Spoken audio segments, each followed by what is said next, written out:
Hey you guys, it's the Gaming Mermaid and welcome to my channel. So today I'm going to show you how I usually make my female Sims. I hope that you guys can get an understanding through my creative Sims, but I do realize that with it being sped up and everything, it could be difficult to see exactly what I'm doing, so hopefully you guys will be able to learn a little bit about what I usually do in this real-time video. So normally with the name, I will just randomize it. I don't really pay much attention to that. To me, that's not really significant. I usually keep it at young adults. Walk style, I usually just leave it at the default, or sometimes I will use feminine. And again, with aspiration and traits, I usually just choose at random and just take it from there.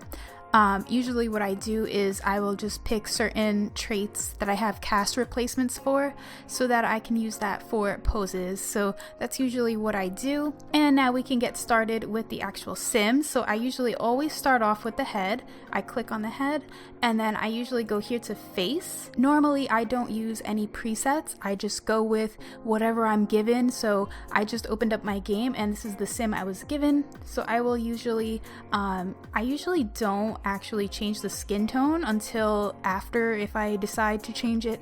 I usually again just go with what I got, and then I go here to skin details, and then I will just choose a skin that I think looks nice on the sim that I'm given. So I'm gonna go with this one, and then I usually go to hair. So this could take a while. As you can see, this is usually one of the most time-consuming parts of my creative sims, so I always cut this part out so that I don't have to waste time scrolling through all of these hairs. So usually I will just pick one. Let's just pick this one for time's sake. That one looks pretty nice on her. And then I will usually go and change the face shape. So here you can see, if you click on the forehead, you can see the lines that go around here, and that will allow you to change the entire head shape. So I usually do that first. And then eyebrows, I usually pull them in as far as they can go.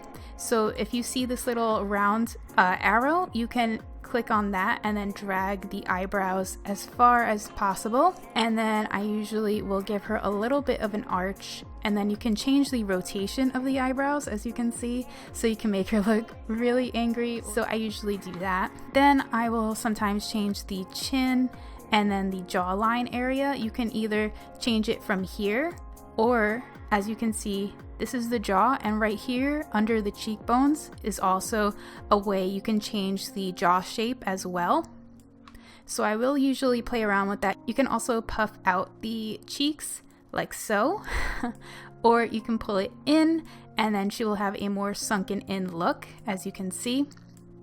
And you can also change the cheekbones. So this I usually put as far up as possible.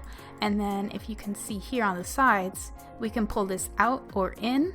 So I usually just keep it at a good medium range. Then I usually go into the eyes, and you can make this as big or as round or as almond as possible. What I usually do is I will just pull this out to this direction, and that just gives a nice almond look. And then this, sometimes I will put it as far down as possible. Sometimes I keep it at the middle. And then the lower part, I usually bring this up and then drag it out this way to the right, so it gives a little bit of a dip. I'm just making it a little extreme, so something like this. And sometimes I will also drag the inner corner a little bit more down as well. So let's move on to the nose. You can make the nostrils all the way down, or you can make them all the way up. So sometimes I will just keep it around a medium range, right around the middle. And then sometimes I will puff this out to make it a little bit more rounded. That's just my preference, I guess, because my nose is pretty rounded too. So I usually do that. And then over here, I usually drag this up like so, and then you can just play around with this so you can make it a little bit more angular, or you can make it sunken in like so. I usually try to keep it pretty straight. And then if you go over here to the end here, you can use that, and then you can round it or point it however you would like. So I'm just going to keep it like so. Then as you can see here in the lips, you can also alter the shape of the lips here. So you can bring them out, bring them in. I usually bring them in and then just drag this out a little bit so they're kind of even. You can also drag the edge of the lips, so you can bring that out or in as much as you would like. And then play around with the chin shape. And then what I usually do is over here, I change the jaw, so you can pull the jaw back or forward as much as you would like. So I usually pull it back a little bit, and then you can also bring it up. So you can bring the jaw up or down.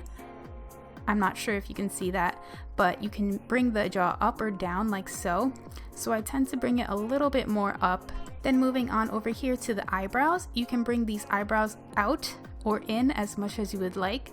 So I try to keep it so the eyes are a little bit sunken in. Her eyes are kind of really sunken in, so I can drag the eyeball and bring that out or in as much as possible. So I try to keep it a little bit sunken in like so. And you can also change the forehead, so I will usually bring that out a little bit so that it's rounded, and that is usually what I will do. You can also bring this area here so it's not all the way sunken in. If you would prefer it to be a little more flat, you can do that as well. So I'm just going to drag the cheekbones a little bit to make the jawline a little bit more down like so. Now moving on to the lips, you can change the size and the roundedness of the lips, so you can make it really rounded, you can make it really narrow as well. I try to keep it a little bit like in half oval shape. And then as for the top of the lips, I usually keep it not too pointy and not too rounded at the same time. And then with the angle of the lips, I usually try to keep it around the middle. So now we can go back out. And usually what I will do is I will drag the eyeballs all the way as far to the center as possible. And you can also change the rotation. So I try to keep it so that they're pretty straight. They're not like angled in any way. I try to keep it pretty straight. That's just what I like to do. If you see this little arrow here, that means you can drag the shape of the eye itself, so you can make it really big or you can make it really small. So I tend to keep it kind of like a normal human being eye. And then with the lips, you can also change how wide you would like the lips or how little. So I try to keep it a little bit on the smaller side. That's just my preference. And you can also drag this out to be as high or as low as you would like. Again, I try to keep it around the middle. And I also like to drag the nose as far down as possible. That's just something that I prefer to do. And with the neck, I try to keep it again like around the middle. Something like so. You can also drag the back of the neck as well, in case you didn't know that. That's something that I just found out about, so in case you were wondering, you can also do that as well. As far as the ears go, I usually don't really pay attention to them that much. I try not to keep them sticking out too much, just a little bit, and then we can move on to changing the actual eyebrows themselves. So again, I usually love to use S Club, so I tend to go for the S Club eyebrows. Those look pretty nice to me on her, so I will keep those and then just make it a little bit more angled. And then we can change the color so that it matches the hair a little bit better. So I think that is pretty good. And let me just change the chin shape a little. So I think that is pretty good. Now what you can do is you can actually drag the eyes as far up or as far down as you would like. So I try to keep it somewhere around here, not too close to the nose, but not too far away either. And you can also drag the eyebrows to be as high or as low as you would like. So you can also play around with that and see what you prefer. So I think for me, that is pretty much how I would make this sim. So now you can play around with accessories, you can play around with hats, and of course makeup. So that is pretty self-explanatory. If you guys haven't seen my CC makeup video, I usually go for the Bernie's makeup, so maybe something like this, or I will usually go for something around here. So I think this looks really nice on her, so I'm going to keep that and move on to eyeliner. One of my favorite eyeliners is actually from the base game, and that is this winged eyeliner right here. I really like the way this one looks the most, so if I'm going for a simple look, that's usually what I will do. And moving on to cheeks, I don't really have a huge preference on cheeks. I just go with whatever I think looks good. So something like that looks pretty nice on her.